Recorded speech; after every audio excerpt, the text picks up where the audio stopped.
stray dogs na ina-abandon.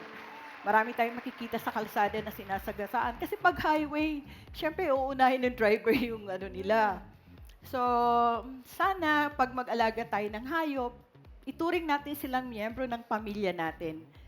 So pag may alaga tayong hayop, mahalin natin sila, ipagamot pag may sakit.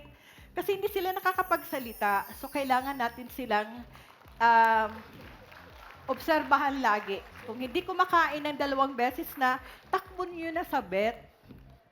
Ba? Agad-agad. Ang ganda po ng advocacy niyo po, Tama. ma'am, at pagmamahal sa mga hayop. May alaga po kayo, sigurado po yan. Actually, nung pandemic po, 32 dogs ang na-rescue po. What? At saka 12 na cats. Pinaampun ko yon.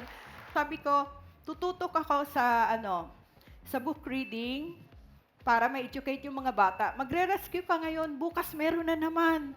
Lagi na lang ganyan, paulit-ulit, paulit-ulit. So, it's about time na we have to educate the children.